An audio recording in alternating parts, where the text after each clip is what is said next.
Quero cumprimentar todos os irmãos com a paz do Senhor Jesus. Vamos dar início à nossa primeira aula, que vai ser a aula sobre o período interbíblico. Toda vez que nós nos deparamos com essa expressão, período interbíblico, nós nos pensamos, né? Afinal de contas, o que é o período interbíblico? O período interbíblico, para a maioria dos estudiosos, é justamente o período que vai do último registro do Antigo Testamento até o primeiro registro do Novo Testamento. Ou seja, seria o período compreendido entre o profeta Malaquias e a primeira carta de Paulo aos Tessalonicenses, totalizando assim um período de aproximadamente 400 anos de silêncio. Mas a proposta que eu quero trazer para vocês aqui é que o período interbíblico não é exatamente assim, como a maioria dos estudiosos trazem. A proposta que eu quero trazer para vocês é que o período interbíblico é justamente o período em que a Bíblia se cala de fato, ou seja, é o período que tem o último registro cronológico do Antigo Testamento, em termos de império e dominação, que está em Neemias capítulo 12, versículo 22, quando aparece Dário III, o rei persa, que reinou em aproximadamente 336 a 331 a.C., até o aparecimento de Herodes o Grande, tá? Que já é no ano 6 a.C., sob o governo dos romanos, que ele era um rei súdito, registrado em Mateus capítulo 2, versículo 1 e Lucas capítulo 1, versículo 5. Então, qual é a minha proposta de período interbíblico? É esse período que vai do reinado de Dário III até o aparecimento de Herodes o Grande, que é justamente o período em que a Bíblia se cala absolutamente. Não há nenhum registro, a Bíblia não fala nada acerca do que aconteceu durante esse período. Mas qual é a importância de nós estudarmos o período interbíblico? Muitos vão se perguntar, o período interbíblico nem é o Novo Testamento. Para que eu preciso estudar o período interbíblico para entender o Novo Testamento? Bom, quando a gente se faz essa pergunta, é uma forma inteligente da gente avaliar a situação que vai nos induzir a uma resposta que vai nos fazer entender. A importância da gente estudar o período interbíblico é justamente o fato de que o judaísmo, que dá base para a formação do Novo Testamento, foi se desenvolvendo na medida que o poder político ele foi passando pela mão dos persas, dos gregos, dos asmoneus e, por fim, foi parar na mão dos romanos. Então, o judaísmo, que deu base para a formação do Novo Testamento que nós temos em mãos hoje, ele foi um judaísmo que foi se desenvolvendo ao longo do tempo. Então, se a gente quer entender como é que é esse judaísmo que deu base para a formação do Novo Testamento, a gente precisa entender o processo de transformação que ele veio passando. E somente avaliando o período interbíblico que nós vamos entender como o judaísmo foi parar naquela situação em que o Novo Testamento nos mostra. Então, é muito importante que a gente tenha um olhar para esse período aqui, que é o chamado período interbíblico. Então vamos avaliar agora como é que foi aí essa primeira fase do período interbíblico, que é o governo persa, tá? O governo persa foi um governo que assumiu o controle de Israel em mais ou menos 539 a.C., tá? Quando eles assumem o poder, quando eles assumem o controle, o governo babilônico ele deixa de ter a dominação. Ele foi destituído do seu poder e agora quem entram são os persas. E o governo persa ele já entra produzindo uma série de mudanças, tá? Dentro do judaísmo. E a gente precisa avaliar um pouquinho essas mudanças que ele veio produzindo. A primeira mudança que o governo persa produziu sobre o judaísmo foi a liberação do cativeiro que os babilônicos tinham colocado eles e a reconstrução do templo. Aqui alguns podem pensar, mas não houve mudança nenhuma. Se eles vão fazer o templo, então não houve mudança.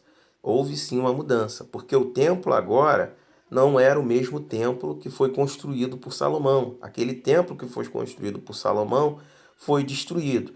E agora o templo que eles constroem é um outro templo, de uma outra maneira, de uma outra forma. E isso está registrado lá em Isaías 44, 28, que seria através do rei persa Ciro que esse processo iria iniciar. Então, através do governo persa, foi que deu início a esse processo de reconstrução do Templo de Jerusalém, a primeira grande mudança. A segunda grande mudança que houve nesse governo persa foi a criação da sinagoga. Uma vez que o povo judeu ficou distante da prática do judaísmo, que dava para fazer, realizar através do templo, eles tiveram que arrumar um meio, né, de continuar com a prática do judaísmo, de continuar com a religião. E esse meio que eles arrumaram foi criar a sinagoga, que era justamente um ambiente, um espaço onde os judeus eles tinham para poder viver a sua religião judaica, para poder viver os seus princípios religiosos. Então a sinagoga ela é uma criação desse período. E no Novo Testamento a gente vê o impacto fortíssimo dessa criação. Só no Novo Testamento a palavra sinagoga ela aparece 46 vezes. Jesus e os apóstolos entraram em sinagogas. Por exemplo, Jesus, quando lê aquele rolo do profeta Isaías, que diz que Deus o ungiu para pregar, ele lê esse rolo dentro de uma sinagoga em Nazaré.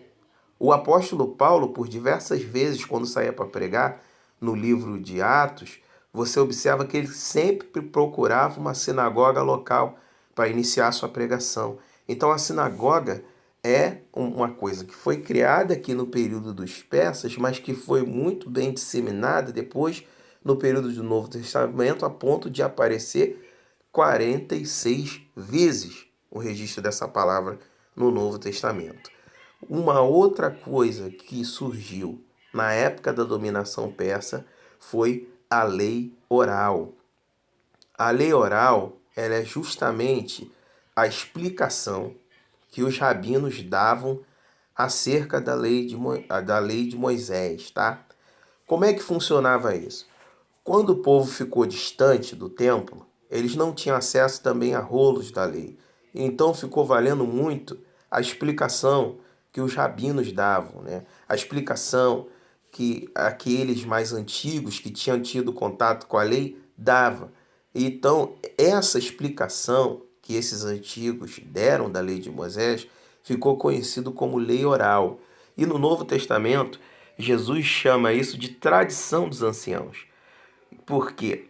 Porque eles meio que oficializaram essa explicação que dava da lei de Moisés para a vida das pessoas, mesmo quando eles passaram a ter acesso à lei mosaica propriamente dita.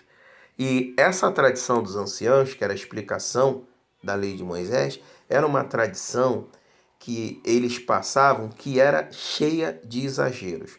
Quando nós formos tratar da questão do movimento farisaico, nós vamos focar um pouco sobre isso, porque o movimento farisaico é um movimento que praticamente deu origem à lei oral e à tradição dos anciãos. E a gente vai tratar um pouco melhor e mais específico sobre isso e vamos perceber que essa tradição dos anciãos, essa lei oral, a princípio tinha um objetivo bom, que era de orientar o povo quando eles não tinham acesso à lei. Mas depois acabou virando um conjunto de exageros e de coisas que precisavam ser corrigidas. E Jesus ele passa o ministério dele muitas vezes corrigindo os equívocos da tradição da lei oral, né? Então aqui no reino persa é que surge essa tradição da lei oral. Também ocorre uma coisa aqui muito importante que nós precisamos saber, né? Que é o uso do aramaico como língua falada. Quando o povo vai para o cativeiro babilônico e faz a transição também para o persa, eles perdem o idioma original deles. Eles perdem o uso do hebraico como língua falada e agora eles começam a usar o aramaico como língua falada. O aramaico passa a ser a língua que eles usam para se comunicar no dia a dia.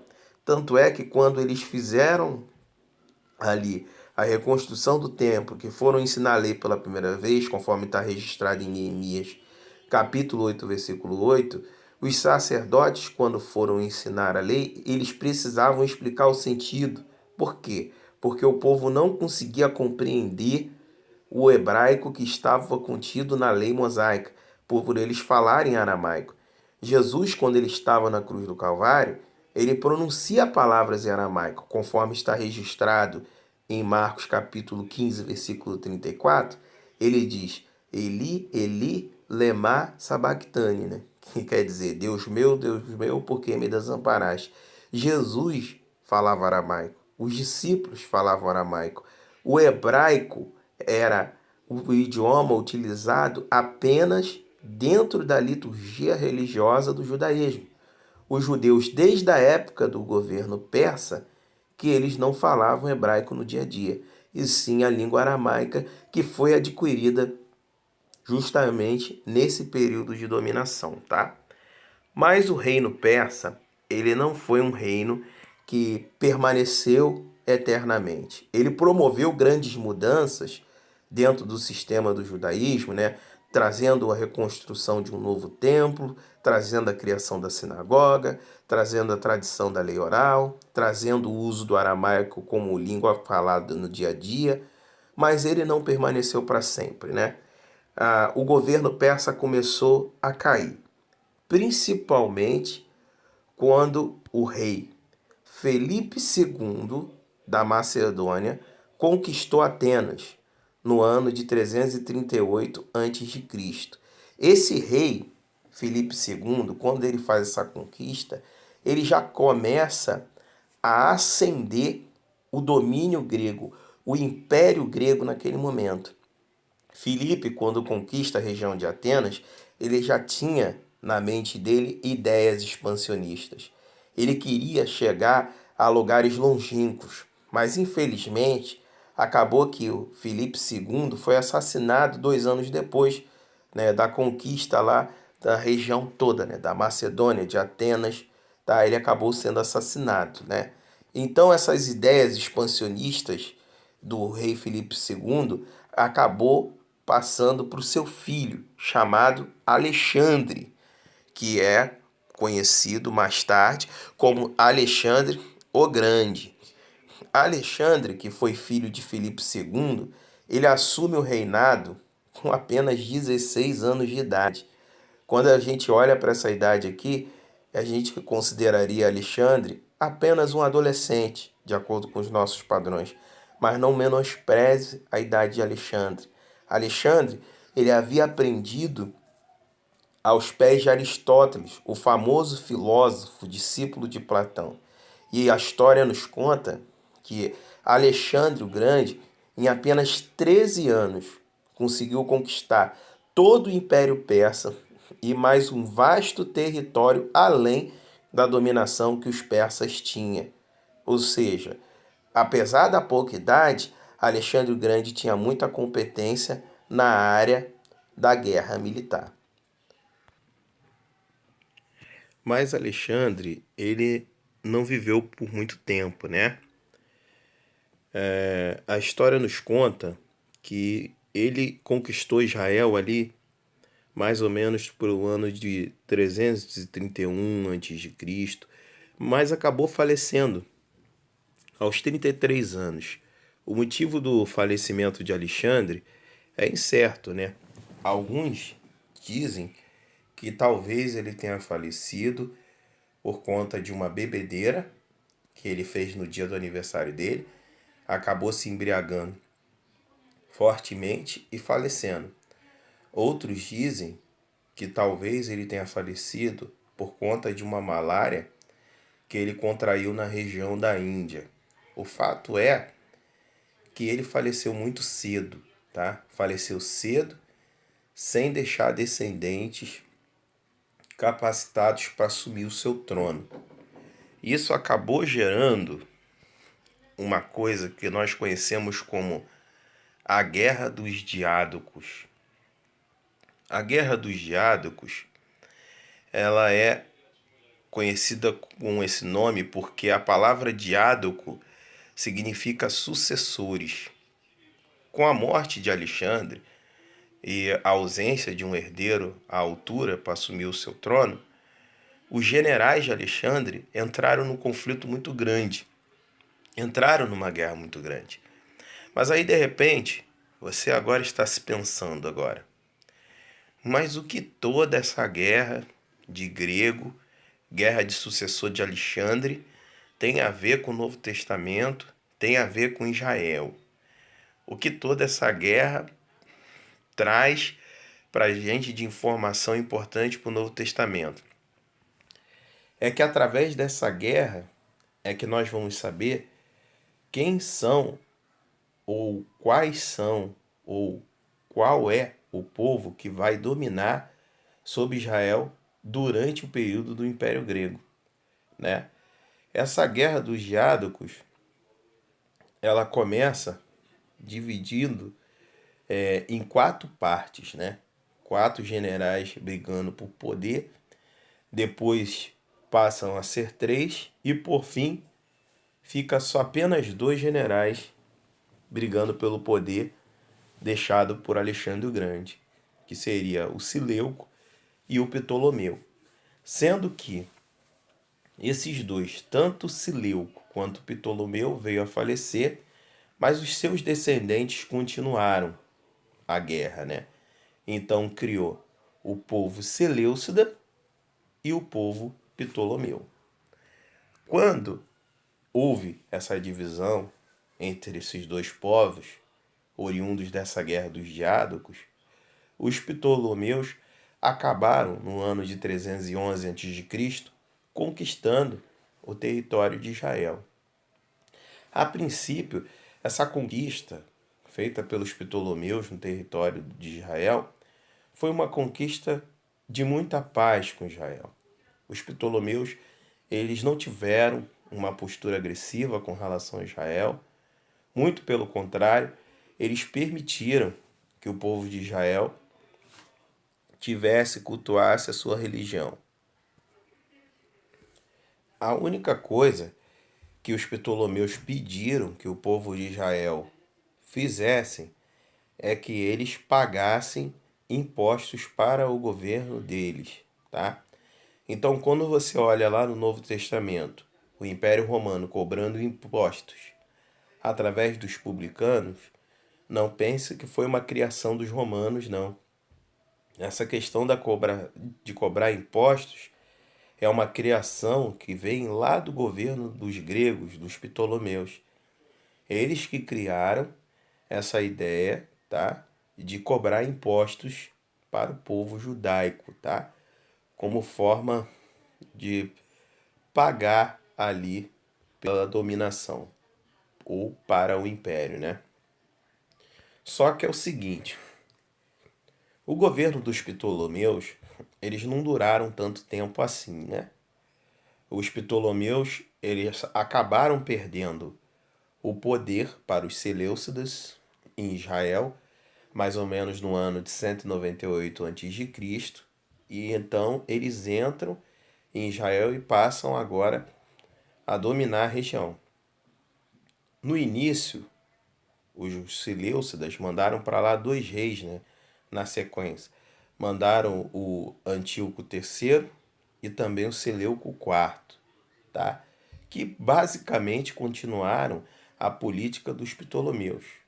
Eles permitiram que o povo de Israel tivesse a sua religião, permitiram que o povo de Israel vivesse em paz nessa parte e que eles apenas deveriam pagar os impostos, assim como os Ptolomeus haviam imposto anteriormente.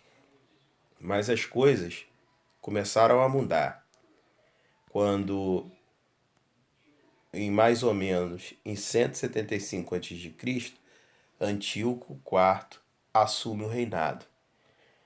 Esse Antíoco IV, também é conhecido como Antíoco Epifânio, que significa manifesto no grego, quando ele já assume oprimindo o povo de Israel.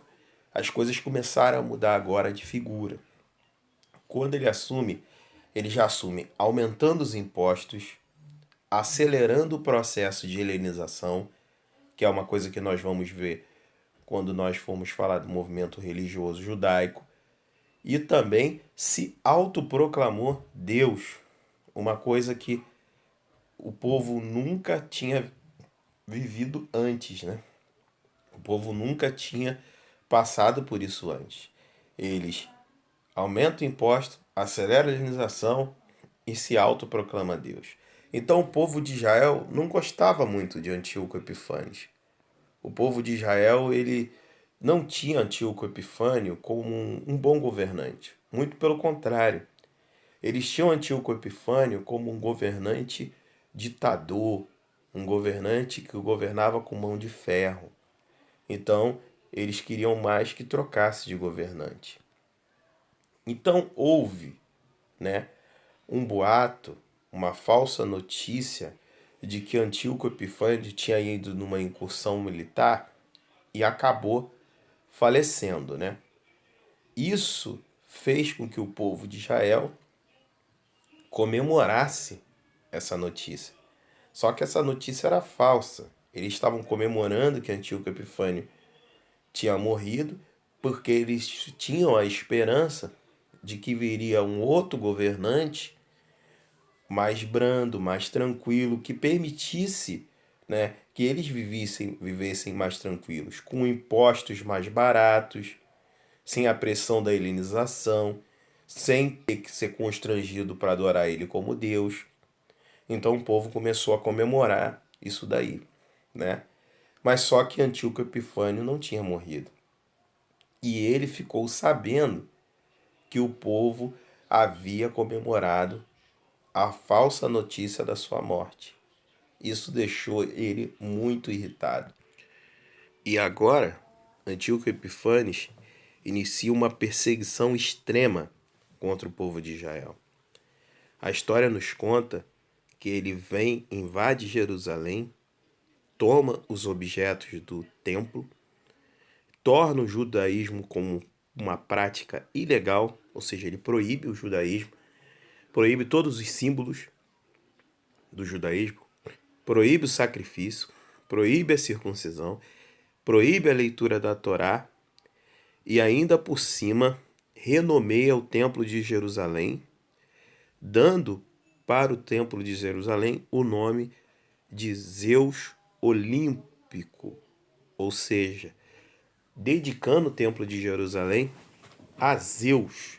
Ele não somente dedica o templo de Jerusalém a Zeus, como também coloca lá dentro do templo de Jerusalém altares pagãos, passa a sacrificar suínos dentro do templo e queima a cidade de Jerusalém quase inteira, juntamente com várias cópias da Torá. Diz a história que ele, quando volta revoltado com essa notícia de que os judeus tinham comemorado a morte dele, ele chega a matar quase 40 mil judeus. Tudo isso daí foi profetizado no livro de Daniel, no capítulo 11, do versículo 21 ao capítulo 12, versículo de número 3. Depois você pode conferir na sua Bíblia. Toda essa perseguição que Antíoco Epifânio fez contra o povo judeu.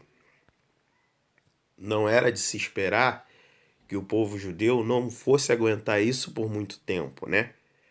Então, deu início a uma coisa que a gente chama de Revolução Macabeia. Aconteceu a seguinte história.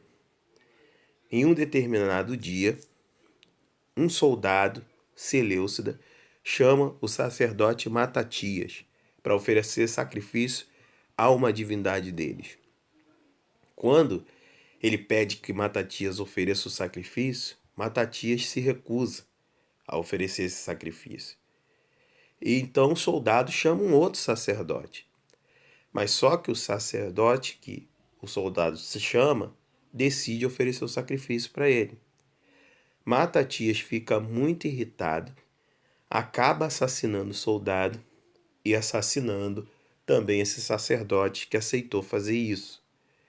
Quando ele faz isso, ele já junta um povo com ele, um grupo de rebeldes, e já começa a fazer investidas contra os seleucidas que já estavam em queda. E fazia as investidas e ficava em lugares isolados. Porém, Matatias ele não conseguiu chegar muito longe nessas investidas.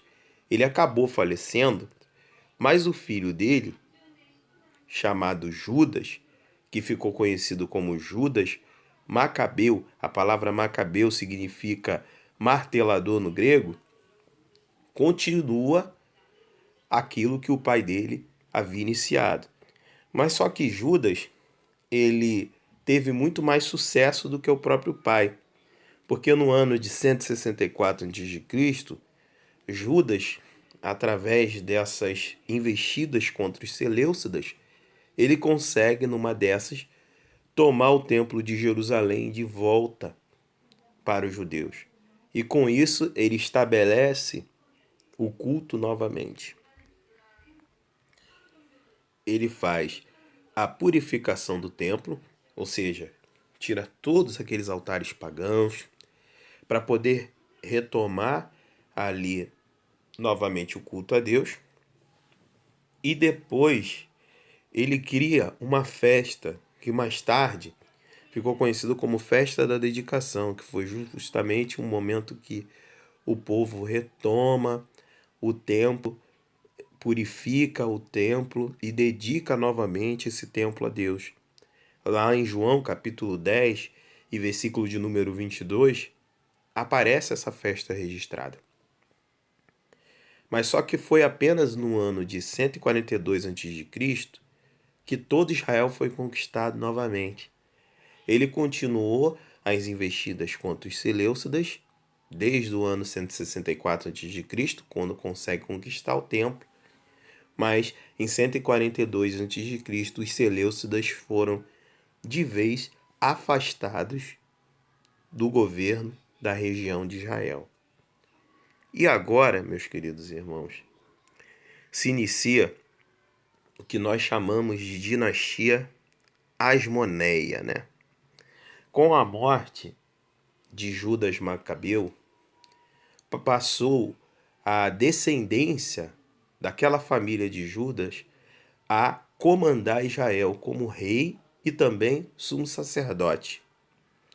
A gente vai ver que essa dinastia que comanda ali a partir da descendência de Judas recebe o nome de dinastia Asmoneia por causa do bisavô de Matatias, né? Que se chamava Asmoneu. Então, em homenagem ao patriarca da família, todos os descendentes da família que assumiram o reinado, né, era considerado um Asmoneu. Daí saiu o nome dinastia Asmoneia. Porém, essa dinastia Asmoneia, que teve um período de aproximadamente 80 anos, ela começou aí a se desmoronar, porque ela teve governantes que passaram por ela, que foi se afastando um pouco dos ideais, das ideias da Revolução Macabeia, que era restabelecer o culto, a purificação, a religião judaica. Começou a se afastar. Então, alguns racidistas, que era um grupo defensor da purificação, que antes estavam defendendo o movimento macabeu, a dinastia Asmoneia, passaram a se afastar dos macabeus. Passaram a se distanciar deles porque viram que eles estavam tomando um outro rumo, um outro caminho. E agora, os macabeus, os asmoneus, começam a brigar por poder. Com o passar do tempo, teve uma disputa pelo trono asmoneu, liderado por Hircano II e Aristóbulo II, que foi uma disputa totalmente descontrolada, a ponto de ambos apelarem para Roma, para que Roma viesse intervir naquela situação. Eles que começaram tão bem lá atrás, com o objetivo de restaurar a independência do povo, o direito do povo de poder cultuar, agora estavam ali brigando por poder, sem conseguirem se entender, sem conseguirem estar no centro do princípio da Revolução Macabeia. Então Roma, que já estava em crescimento naquele período, intervém naquela situação na pessoa de Pompeu. Mas só que Roma intervém para controlar essa disputa, essa guerra que estava tendo lá em Israel, e acaba ficando de vez. Roma não saiu mais. Roma, quando entrou para trazer a paz, acabou entrando para dominar a nação de Israel, e os povos de Israel agora passa a não ser mais livre. O povo de Israel agora não é mais livre. No ano de 63 a.C., Roma põe um ponto final na independência judaica. Os judeus deixam de ser independentes e passam agora a serem dominados pelos romanos. Então dá início a um período de disputa também, né? Para ver quem ia ser o representante que ia ficar responsável pela região de Israel. E no meio dessa disputa de quem ia ser o representante para ficar dominando Israel, Herodes o Grande consegue ganhar e assume a região de Israel em aproximadamente 37 a.C. como um rei súdito. Ele era rei, mas apesar de ser rei, ele era súdito do Império Romano, né? Então, pessoal, esse é o período interbíblico, que foi desde o reinado de Dário até o aparecimento de Herodes o Grande. Com essa história aqui agora, a gente vai ter o fundo histórico suficiente para entendermos o processo de transformação da religião judaica, que nós vamos falar lá pela terceira aula. Porque agora, na segunda aula, nós vamos tratar sobre a dinastia dos Herodes, que aparece no Novo Testamento, e também sobre os imperadores romanos que atravessam todo esse período do Novo Testamento, tá? Muito obrigado a você que me acompanhou até aqui, e nós nos veremos na próxima aula. Que Deus a todos abençoe em nome de Jesus.